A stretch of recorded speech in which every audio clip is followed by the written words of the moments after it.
Bom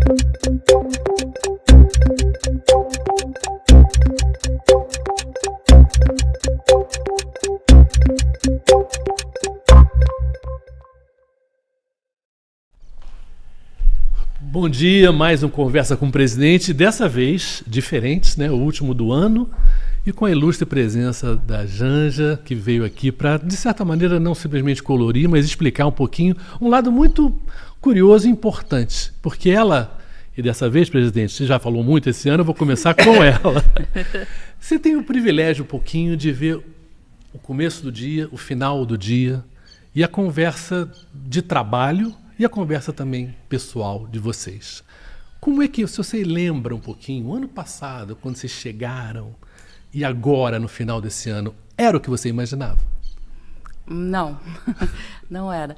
Eu tinha bom dia, bom dia a todo mundo que está aí assistindo a gente. Hoje, 8h30 da manhã, e esse é o encontro da Conversa com o Presidente com o papo de respeito. Sim, entendeu? Muito importante.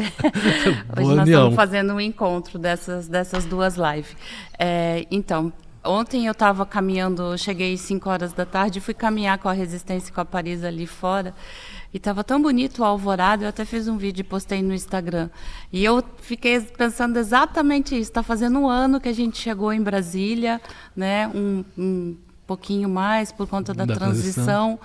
E aconteceram tantas coisas, a vida deu uma volta. Quando ele estava em Curitiba, que a gente começou a namorar, nunca na minha cabeça passou estar aqui nesse lugar e tal, né? Pensei da gente construir uma vida, mas hoje a gente está construindo uma vida juntos e pelo Brasil, né? E ontem eu fiquei caminhando e pensando nisso. É muito, muito, muito diferente de uma vida normal, de um casal normal, obviamente, né? Mas é uma vida feliz, então isso é o que importa, uma vida de muito amor. Amor, mas você tem o amor e você tem o trabalho, porque você pensa Brasil, você se incomoda com o Brasil, você quer um Brasil melhor e você tem ideias. Como é que você lida com ele quando o assunto está trabalho demais, porque ele já está cansado? Quando é que você enxerga nele que não dá para falar disso, vamos falar de outras coisas? Como é que você acelera ou freia? Eu conheço muito bem ele, eu sei os tempos dele, eu sei os tempos em que é para não falar de trabalho e sei o tempo que é para também conversar um pouco sobre trabalho. Quando o ano passado a gente conversou um pouco e quando ele me disse assim, você vai fazer o que você quiser fazer, então eu vou fazer o que eu sei fazer, né? Que eu estudei para isso, que eu trabalhei durante minha vida toda com alguns programas de responsabilidade social, sustentabilidade, alguns temas. Então é sobre isso que eu sei falar. E é sobre isso, basicamente, que a gente conversa, eu troco muito com ele, né? Final de semana a gente sempre está sentado ali na piscina, conversando e tal, tomando uma fresca, porque a semana é sempre muito agitada. Mas tem momentos que é para falar de trabalho e tem momentos que é para extravasar e falar de outras coisas. Então eu sei bem separar esses momentos, né? Presidente, como é que foi essa parceria? Como é que foi essa parceria, de certa maneira, né? Porque 20 anos atrás você entrava aqui numa outra situação, um outro Brasil e um outro Lula também, né? Quer dizer, agora, esse último ano, quando você olha para trás e com a parceria com a Janja, como é que você se sentiu? Deixa eu falar uma coisa bem sincera.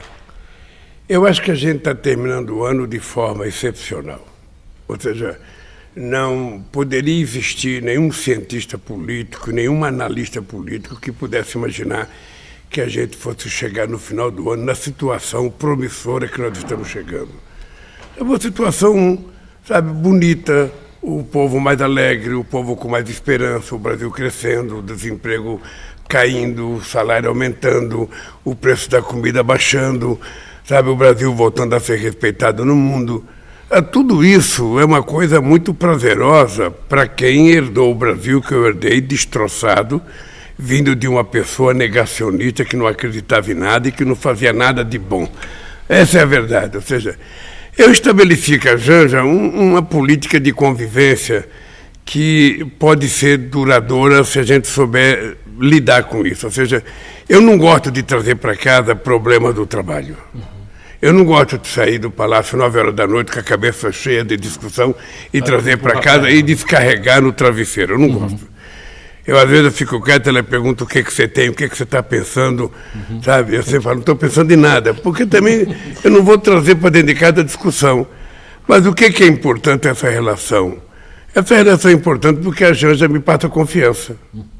Ela me passa certeza, ela dá palpite nas coisas que eu vou fazer, ela fala, ela dá conselho, sabe? Então, isso é importante, você ter alguém com quem você compartilhar as tuas angústias diárias. E o que eu disse para a Janja é o seguinte, ou seja, ela não pode ser uma primeira-dama tradicionalmente como sempre foi a primeira-dama, sabe? Aquela mulher que acompanha o marido e que faz as coisas certinhas, faz a política de visitação. Não, ela é uma agente política. Ela era antes de eu conhecer, continuou sendo quando eu a conheci, era agente política quando eu estava na prisão, foi agente política durante a campanha, ela tem que ser agente política, é por isso que eu disse, você faça o que você quiser, sabe? Cada um de nós sabe as nossas tarefas, as nossas missões, ela não precisa de cargo para ser importante, claro. Ela não precisa de cargo para fazer o trabalho que ela quiser fazer, se ela quiser visitar alguém, visitar um estado, sabe, fazer visita ao hospital, ela faz o que ela quiser, discutir os problemas das mulheres, os problemas das minorias. Então, eu acho que até agora eu poderia dizer o seguinte, como eu sempre digo que Deus sempre foi muito generoso comigo, Deus foi muito generoso em me dar a Janja, foi muito generoso de dar a compreensão que ela tem, sabe, do tipo de governança que eu faço, e às vezes ela critica, às vezes ela fica aborrecida, ela não torce para o mesmo time que eu, ela torce para o Flamengo, e é uma torcedora chata pra caramba, chata, fala palavrão, xinga, e eu torço para o Corinthians, e o Corinthians está sempre por baixo, o Corinthians esse ano está muito, sabe... Passou raspando de ano, então, né? Então... Passou raspando de ano, aquele então, nota 5. Eu acho que a gente vive bem, eu acho que a gente poderia ser modelo, mesmo de exemplo. Times diferentes, a gente vive bem. Não, a gente poderia, quando a gente está assistindo o jogo, eu torço para o Flamengo. Às vezes com o dedo fazendo figa, não, porque eu sou vascaíno no Rio de Janeiro. É verdade. Mas eu respeito, sabe, ela fica quer ver ela feliz, né? Não, e ela, às vezes ela não tem coragem de ver o jogo, às vezes ela vai pro banheiro e fica lá para não ver na televisão. Eu que fico gritando, gol do adversário. Eu não assisto o jogo mesmo. Eu sinceramente, agradeço a Deus por esse ano. Acho que o governo está indo bem, os ministros estão todos muito dedicados. Acho que o trabalho, sabe, que os líderes fizeram, que o Haddad fez no Congresso Nacional, foi extraordinário para a gente conseguir aprovar, sabe, tudo que está sendo aprovado. Fazer uma política tributária no regime democrático não é novidade no Brasil. E nós conseguimos isso.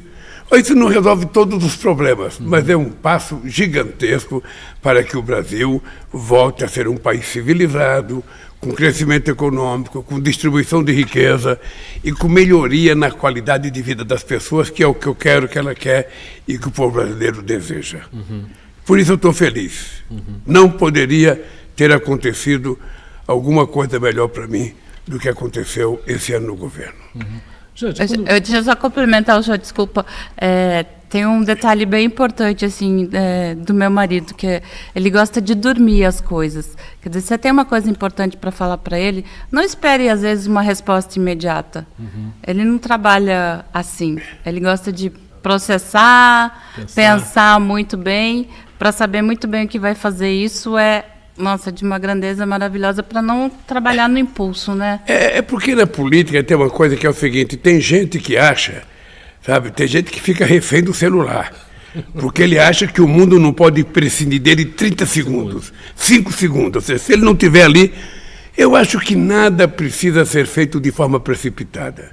Se você tiver tempo de pensar, sabe, repensar, contar até 10, não precisa tomar decisão com 39 graus de febre. Deixa baixar para 36. É quando você estiver tranquilo, você toma decisão. É assim que a minha cabeça funciona. É assim que eu acho que a gente pode fazer o Brasil dar certo. Eu não gosto de coisa precipitada, eu não gosto dessa coisa agitada. Tem que fazer agora, tem que ser agora, ou é agora ou não é mais. Não tem nada disso. De certa maneira, é a experiência, né? Quer dizer, o terceiro mandato te deu, talvez quando o Brasil ficou assim, quem vai ser o ministro do STF no primeiro semestre, depois no segundo semestre, depois o cargo aqui. Havia uma pressão de escolher, mas que você preferiu exatamente fazer o que a Janja falou, né? Quer dizer, deixa o tempo passar para você pensar, repensar. Tempo para pensar é uma coisa que você precisa de qualquer maneira. Não interessa a tecnologia, né? Tempo para pensar é igual hoje como era 50 anos atrás, né? É a melhor maneira de você tomar decisão. Não tem jeito. Não tem jeito. Às vezes a gente toma café, ela vai falando das coisas que ela ouve, das coisas... Porque ela também vive na internet. Ela vive no celular. Então, ela fica vendo um monte de notícias. Mas eu estou aprendendo com você a não ter ansiedade. Às vezes eu tenho, mas eu estou aprendendo a não ter ansiedade da internet. Às vezes eu falo para ela, Janja, você não precisa ficar nervosa com coisas que não são do teu interesse imediato. Não vai resolver você ficar nervosa, ficar agitada. Sabe? Então, eu não vejo o que você não precisa ver, querida. Eu me controlo muito. Eu me controlo porque quando você chega no governo, você já tem problema. Você pensa que é fácil aturar o Pimenta na FECOM? Você pensa que é fácil aturar o Stuka? Você pensa que é fácil aturar o Marcola? Agora, você pensa que é fácil eles me aturarem também? Sabe? Então, se eu não tiver paciência, se eu não me controlar e eu for precipitado, as coisas saem muito erradas. Sabe? Eu sempre deixo para pensar bem. Às vezes eu converso com outras pessoas. Eu tenho coisas que eu não sei, então eu vou consultar pessoas que sabem, eu vou pegar referência para poder tomar decisão. Sabe? Eu estou muito tranquilo com relação a isso. Se tem um ser humano hoje tranquilo com relação ao que quer, com relação aos sonhos que tem para esse país, sou eu. Sou eu. Eu te confesso que eu nunca estive tão tranquilo, tão sereno, tão calmo como eu estou agora. E quem quer falar de coisa séria de manhã com um homem que levanta preocupado em dar uma mão e a melancia para as cachorras, né? Resistência e Paris saem. Elas passam uma mãozinha. Antes dele tomar café, já tá lá cortadinho, ó. Para cada uma, né, amor? Não, as cachorras, elas acordam, elas vão no banheiro me chamar. Elas não param de latir enquanto eu não vou na cozinha. Na cozinha eu dou uma mão, dou melancia. E agora que eu estou comendo batata doce, porque eu não estou comendo mais pão. Tá fit. Eu estou comendo batata doce com leite, que era uma coisa que eu comia quando eu era criança. Hoje ele lembrou da Dona Lindu. Então eu faço um mingauzinho, amasso a batata, coloco um leitezinho, tomo e não como pão, porque dizem que é o carboidrato mais saudável. Do bem. Aquele negócio. Então eu estou fazendo isso. E elas também adoram batata. Eu não sei se vocês repararam como meu marido está bem mais elegante depois da cirurgia, voltou para a esteira, está correndo quase 5 quilômetros por dia. Não, essa é uma das coisas boas do ano, né? Que você vivia com dor aí há 1 ano, 2 anos. Ó, eu vou dizer uma coisa. De repente agora termina o ano com uma perna nova. Eu vou dizer uma coisa que teve momentos que eu não sabia mais o que fazer, me dava até um desespero de eu não saber o que fazer por conta da dor que ele estava passando, sabe? Não tinha creme, não tinha pomada, não tinha remédio, nada que passasse a dor. Ele passou meses com essa dor, né? O discurso que ele fez na ONU, um discurso brilhante, ele fez com muita dor. Né, porque já foi um pouquinho antes da cirurgia. E isso me deixava muito angustiada. E agora eu estou muito feliz.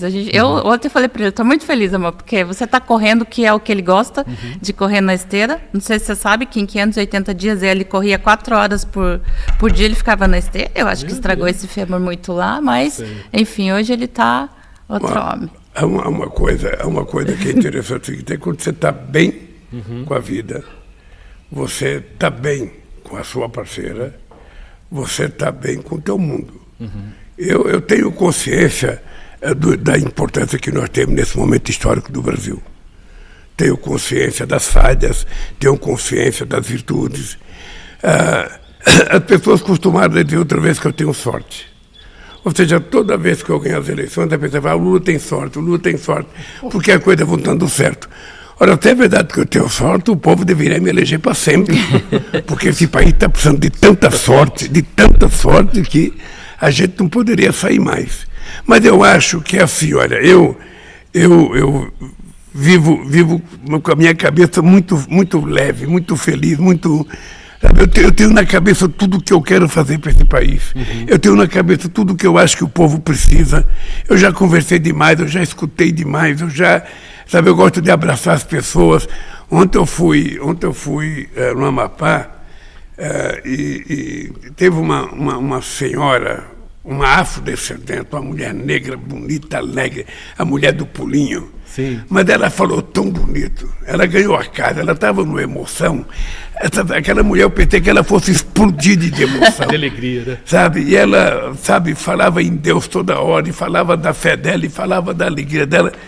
Sabe, então eu fui visitar a casa da outra mulher com 2 filhinhos, grávida do terceiro, o marido desempregado, mas a alegria dela de ter um ninho dela. Ela lá, amor. Sabe? Essa mulher foi espetacular. Sim. Chegou em casa ontem, eu falei, pulando já tá dando pulinho. E ela me fez dar um pulinho. Ah, é? Ela me fez dar um pulinho. Sim. Que bom que deu para dar esse pulinho. Então o país está nesse nível. O país está nesse nível, eu acho que as coisas estão tudo se encaixando. E a Janja é muito importante nesse processo para mim. A tranquilidade que ela me passa, mesmo quando faz cobrança que eu sei que são pertinentes. Na hora você sabe que o marido sempre reage à cobrança, né? Eu sei assim. Sempre reage, sempre reage. Sei que é isso. A gente sempre acha que a gente está certo. Mas depois... eu também vou contar que ele também sempre, às vezes, quando acontece isso, aí eu sei o momento de me calar e eu sei também que ele vai refletir o que foi que eu falei, Sim. o que foi que ele falou. E aí a gente sempre volta num tom mais ok. Sim. Então vamos... Você planta uma ideia repor. e deixa germinar. Porque eu imagino o tanto de gente que fica Falando, na orelha do meu marido, né? Então... Olha, eu, sinceramente, eu não quero duvidar da vida de ninguém. Eu não convivi pessoalmente com os outros presidentes. Mas eu vou contar uma coisa para você. Eu acho que essa casa aqui, onde a gente está agora, Palácio da Alvorada, nunca teve a porção de amor que está tendo agora para governar. Sim. Acho que nunca. Você daqui dessa casa, sabe, o que sai para fora é felicidade, é esperança, é amor, é carinho, que é assim que a gente se trata. Sabe? Porque senão não tem jeito de sobreviver, cara. Claro. O mundo está muito perverso, o mundo está muito violento, o mundo está muito bruto, as pessoas se xingam por qualquer coisa, as pessoas divergem por qualquer coisa. Aqui em casa, eu e a Janjinha estamos em paz. Em paz, abençoado por Deus, sabe? Admirando a natureza e cuidando do nosso povo. Eu tenho certeza que vai ser 4 anos de muita alegria, de muita felicidade. Eu, às vezes, fico muito puto da vida. Estou falando a palavra puto de verdade. Tá? Eu fico muito da vida com as pessoas que atacam ela pela internet.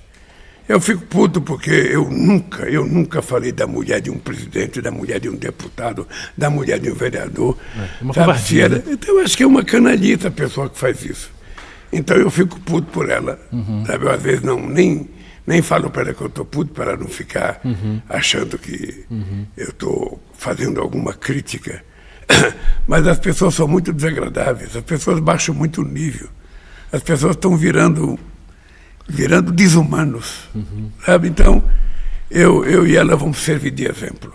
Sabe? Nós vamos servir de exemplo na concordância, nas divergências. Esse país precisa que a gente esteja bem. Se eu estiver mal dentro de casa, eu estarei mal lá fora. É verdade. Se eu estiver bem dentro de casa, eu estarei bem lá fora. Janja, vamos falar disso, porque eu achei importante, porque há um consenso, eu acho que não só no nosso país, mas em outros também, de que as redes sociais, de certa maneira, perderam a mão. Quer dizer, ficou um lugar, em grande parte, de muita agressividade, de muito ódio, de muita violência, uma coisa que o presidente já tocou aqui em outros momentos, mas assim, chega uma hora que tudo é regulado, né? Tudo tem um limite. E parece que ali não tem limite. Quer dizer, há uma sem cerimônia em se sair xingando as pessoas, sem o mínimo de respeito, né? Que é o que a sua caneca mostra, o seu programa mostra. Quer dizer, que é uma coisa que a gente tem que lidar com isso, a gente tem que conversar sobre isso se a gente quer uma sociedade que permita esse nível de violência, né? Eu acho incrível, porque... Até falando um pouco como socióloga, a gente, né, aprendeu a criar regras de convivência na sociedade, né, na evolução da humanidade.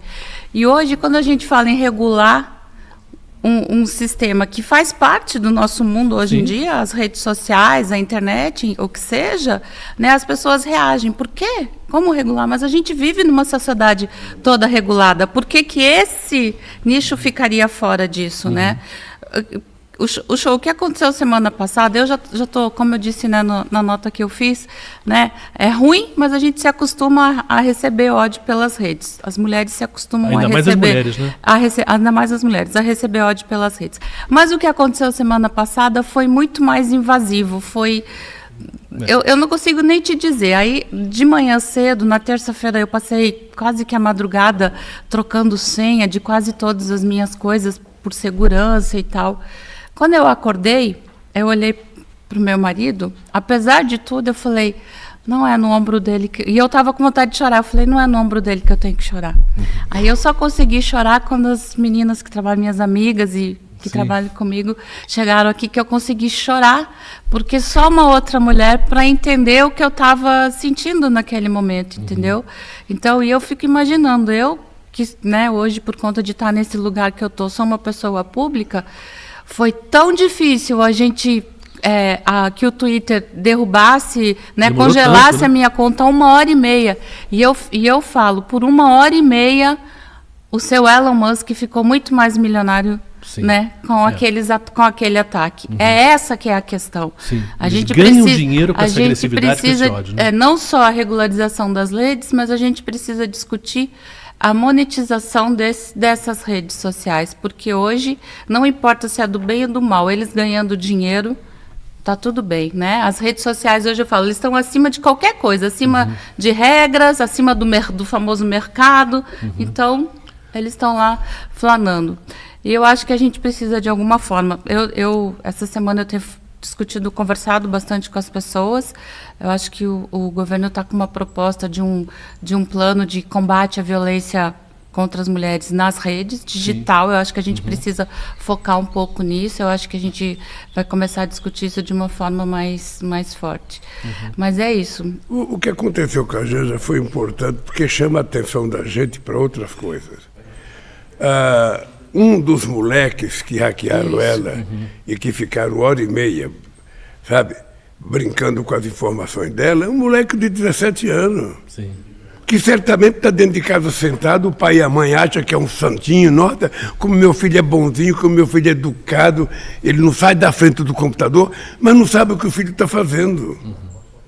Sabe? Então é importante, a violência contra meninas é uma coisa absurda. O abuso de fotografia, de filme de meninas, manipulação de imagem. Sabe? É um negócio assim que é criminoso, não dá para a gente não tratar isso como uma coisa criminosa. Sabe? E tem meninas se cortando, tem gente se matando, tem gente se violentando. Então nós vamos ter que fazer uma regulação séria.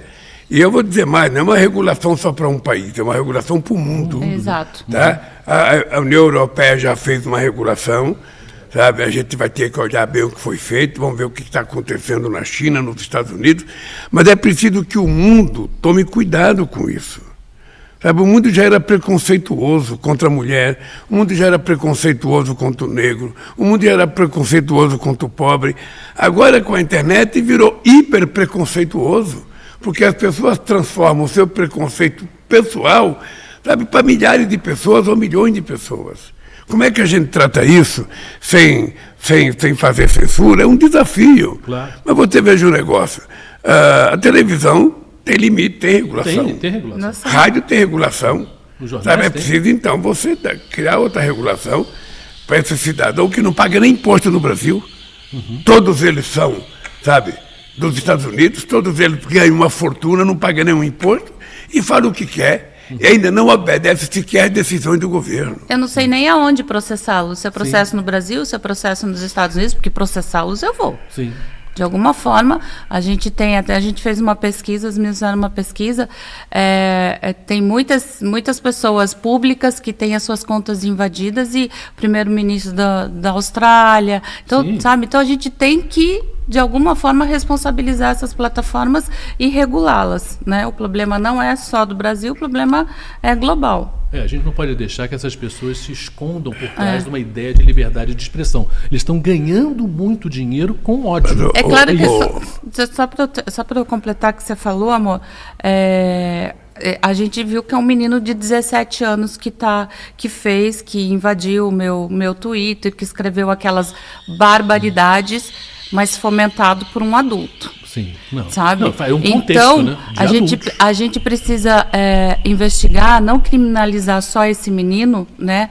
E tentar reeducá-lo para viver numa sociedade com um pouco mais de solidariedade e empatia, mas a gente precisa também investigar quem são os adultos que estão por trás desses adolescentes. Porque existem adultos por trás desses adolescentes fomentando esse ódio nas redes. Não é do nada que acontece.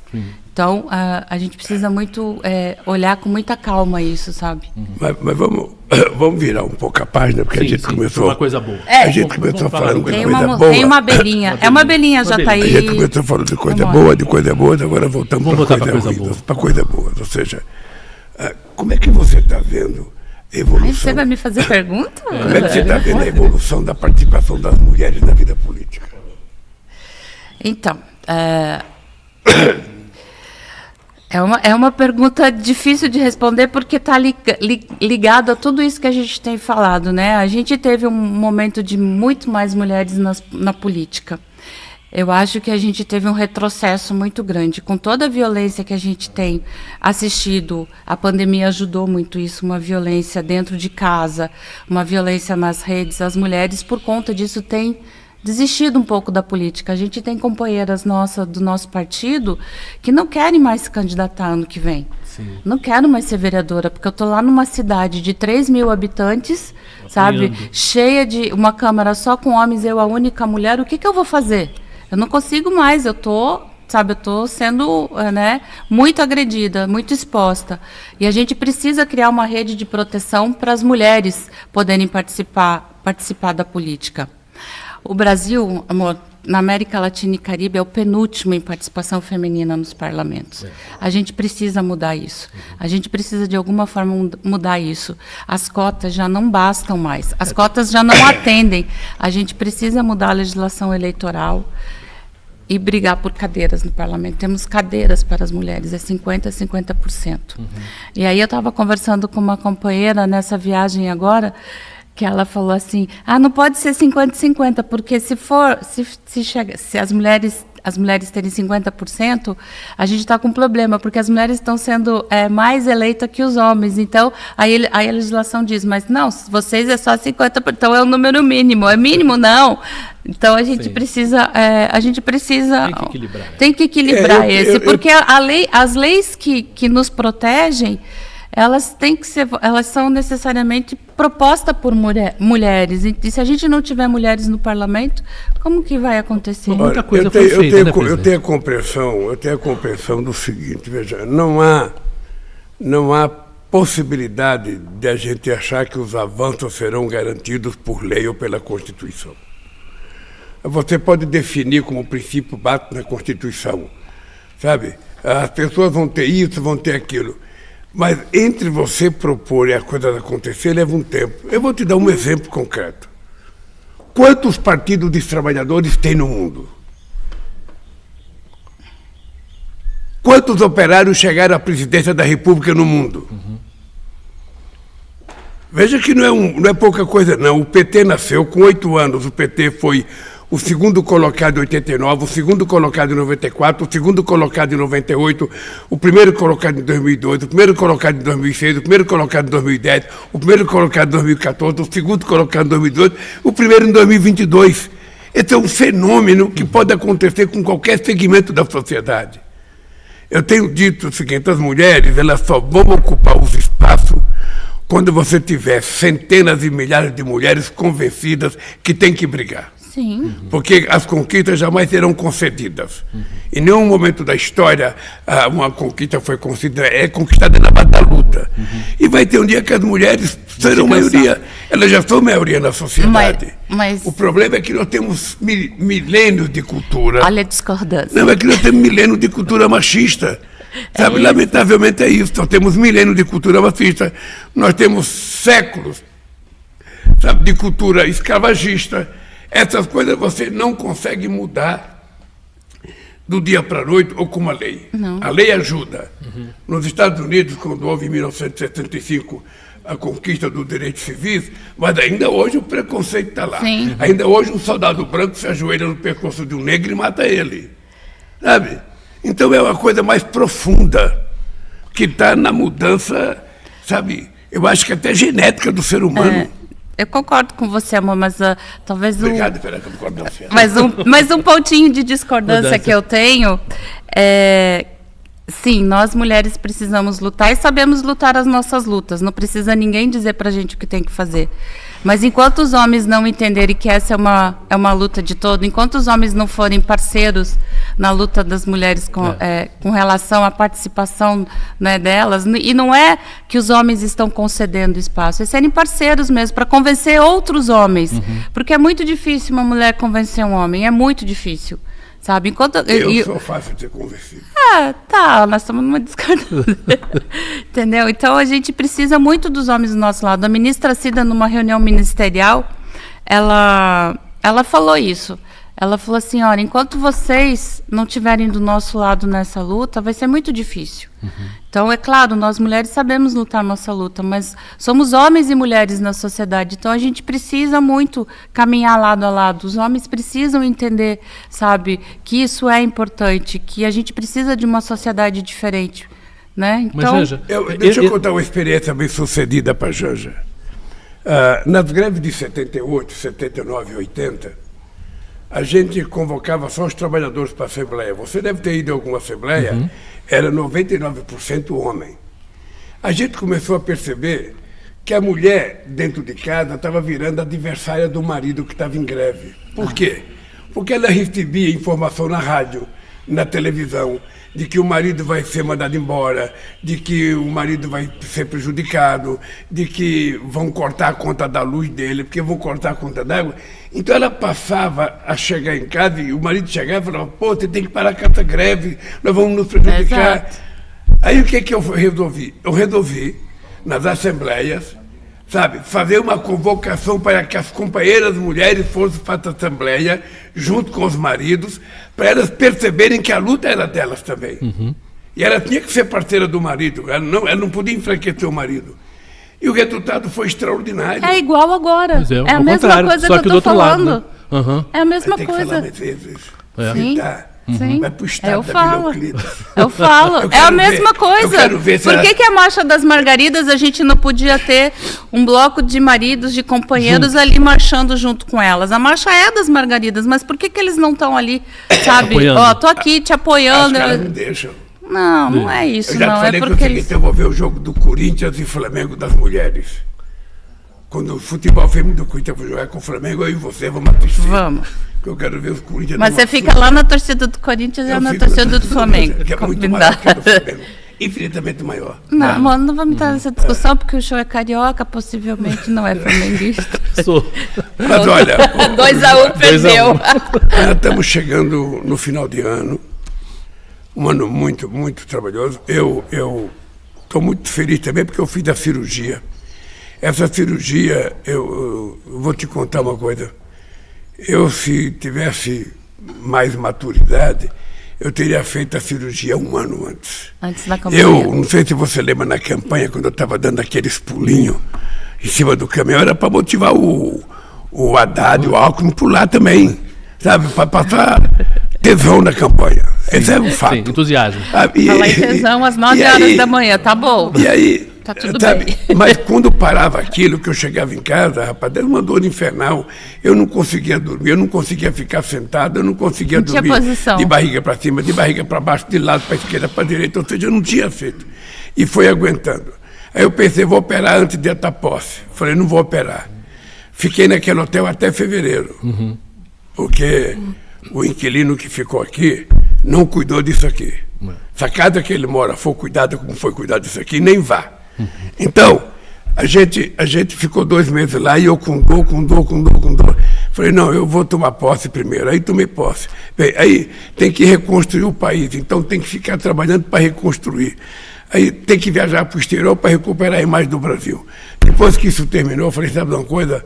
Agora é hora de parar a minha dor. Eu fiz a cirurgia, foi como se Deus colocasse a mão assim, tirasse a dor, sabe? E me deixasse inteiraço aqui, forte, bonito, animado, com muita vontade de lutar.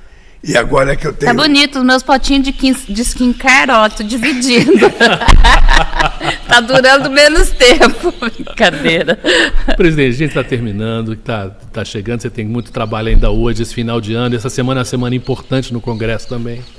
Eu gostei muito da participação da Janja também, mas eu queria perguntar para você, Papai Noel, Deus, que esse final de ano aí, o que você pensa para o ano que vem? O que você quer mais para o ano que vem? Claro que a coisa começou muito bem. Quando a gente fala de economia, então, se imaginava 0,7% no primeiro começo do ano, a gente está praticamente com 3%, a inflação baixando, a Bolsa muito bem. Quer dizer, tudo isso, de certa maneira, foi uma surpresa muito boa e já está consolidado isso. Mas para o ano que vem? Olha, para o ano que vem, eu espero que as coisas melhorem. Você fica vendo manchetes, e hoje eu vi uma manchete que me deixou irritado. Eu fiquei muito irritado. É bom cumprimentar o Osso eu falar, porque eu fiquei muito irritado. Eu vi uma manchete da OCDE fazendo o julgamento da economia brasileira. Eu quero até aproveitar essa gravação aqui para dizer para o pessoal da OCDE que quando chegar no final do ano que vem, eu vou convidar vocês para tomar café para provar que vocês erraram com relação à previsão que você tem do Brasil. Porque o Brasil vai crescer pouco, porque não tem das contas, vai crescer pouco, não tem pouco. Sabe como é que vocês dão palpite se vocês não sabem? Em janeiro deste ano eu estava em Hiroshima e a presidenta do FMI falou, porque o Brasil só vai crescer 0,8%. Eu falei, você está enganada, o Brasil vai crescer mais. Agora, quando estava na Índia, eu falei para ela, eu não te falei? Eu queria falar para o pessoal que fica pessimista, mas a China não vai crescer, mas não sei o que, não vai crescer. O Brasil vai crescer. O Brasil vai crescer. Os dados que eu tenho e as possibilidades de investimento que nós temos é muito grande. O dinheiro está circulando aos poucos na mão das pessoas. Se você quiser ter ideia, o Banco do Brasil emprestou este ano mais que o dobro de tudo que foi feito ano passado. O transporte investiu este ano 4 vezes, mais do que foi investido nos 4 anos do governo passado. A Caixa Econômica emprestou este ano mais do que foi emprestado no governo passado. Ou seja, esse dinheiro está circulando. Sabe, esse dinheiro vai chegar no povo, vai produzir alguma coisa, vai gerar um emprego, vai gerar um salário. Então, eu estou muito otimista com 2024. Não peçam para mim ficar pessimista, porque aqui não cabe. Nessa cabeça aqui, olha, eu fiquei otimista quando eu deixei de morrer até 5 anos de idade de fome em Pernambuco. Quando eu escapei da fome, eu falei, agora nada me segura. E quando eu falo para Deus que eu quero ver 120 anos, é porque eu tenho disposição de fazer com que esse país, o povo consiga subir a escada inteira. Esse país não pode continuar assim. O povo sobe um degrau, cai outro degrau. Sobe um degrau, a gente nunca chega no fim da escada. E eu quero que esse povo chegue no fim da escada. Eu quero que esse povo chegue, eu quero que esse povo conquiste direito.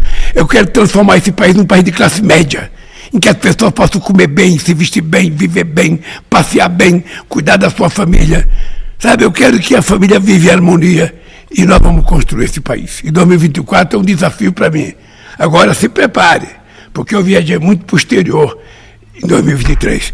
Mas o ano que vem, quem tiver com saudade do Lulinha, se prepare, porque eu e a Janja vamos percorrer esse país. Vai dar muito pulinho. Vamos percorrer, vou dar muito pulinho por aí, porque o país precisa de ânimo, precisa de motivação, e eu quero abraçar cada pessoa, beijar cada pessoa e falar, vamos que vamos.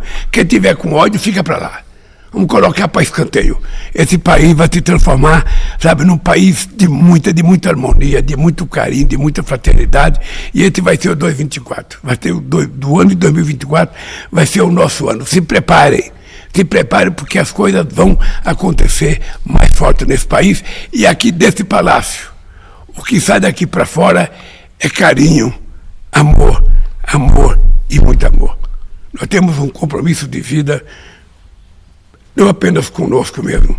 O nosso compromisso de vida é passar a felicidade que a gente tem para o povo brasileiro. Por isso eu queria desejar Feliz Natal a todos vocês que vão assistir esse programa, estão assistindo, a todas as pessoas idosas, um beijo no coração, as crianças, um beijo na testa, as mulheres, um beijo no coração, e felicidade para todos vocês. Tá? Aqui, eu e a Janja, juntos, até o fim. Um beijo, gente. Bom Natal. Feliz Ano Novo. Que todo o amor que vocês sentem aqui a gente possa espalhar pelo Brasil e pelo mundo. É isso. Valeu, uma picotinha aqui. Pronto. Fim.